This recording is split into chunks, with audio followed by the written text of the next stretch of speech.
كيك يومي بمقادير بسيطة ومقادير مضبوطة، غادي يصدق معكم 100%. مقادير اللي ما كتيرش بزاف وكيطلع به رائع ناجح، والقياس نتوما على حسب المول اولا اللي بغيتو باش ديروها عالية اولا غير طويلة كيف ما درتها انا. غادي ندير 2 حبات ديال البيض اللي يكونوا بحرارة الغرفة، قبيصه ديال الملحه، كاس مع مرش ديال السكر وشويه ديال الفاني. نخلطو غير بالفوي واحد شويه حتى كتجانس المكونات ويذوب السكر. نضيف نص كاس ديال الزيت النباتيه، هذا راه بالقياس ديال كاس العنبه، كنضيفوه بحال الخويط وحنا كنخلطوه حتى كتجانس المكونات ونحصلوا على هذا القوام. مباشره غادي نضيفوا اي سائل بغيتو، حليب، عصير، الماء اللي كاين ديروا كاس واحد. انا درت كاس ديال الماء، درت الكاس الاول ديال الدقيق حتى تجانس، وزدت الكاس الثاني كذلك ديال الدقيق حتى دخل الدقيق في المكونات واختفى تماما. عاد زدت نص كاس، 2 كيسان ونص هو اللي غادي يهز لكم هذا الخليط ديال الكيك، و2 اكياس ديال خميره الحلويات، كل وحده فئه 6 او 8 غرامات، يعني 16 غرام. ممكن ديروا ديال 7 غرامات ونص، ديروا 2.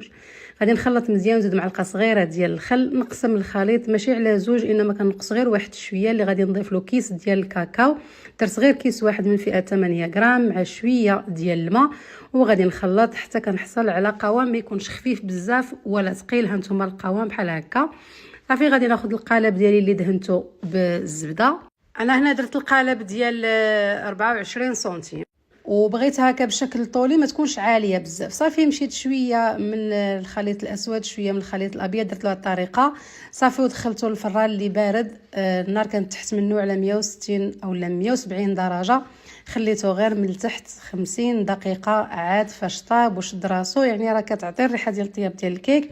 صافي وشعلت عاد عليه من الفوق، خدا هذا اللون هو التحميره الخفيفه.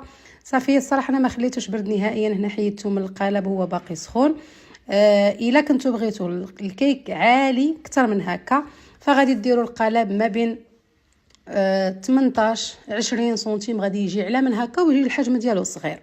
المهم انا الكيك ديما كنقولها لكم ما كنبغيش الكيك يكون عالي بزاف باش كيتكال وكيجيني خفيف. المهم خليوها تبرد مزيان. انا تشوفوا نقطعها وراهي باقا سخونه، هذا هو الشكل ديالها. غير حاولوا تغطيوها بواحد الثوب باش ما كتيبسش الا قاس هكا البرد.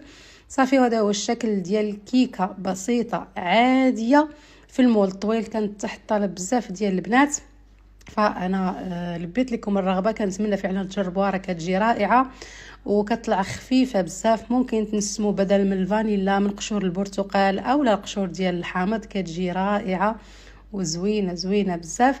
فإلا عجبتكم ما تنساوش خليو لي لايك وبزاف ديال لي كومونتير للتشجيع، وحتى تطبيق الوصفه ارسلوه لي في الخاص او خليوه لي حتى هو في التعليق.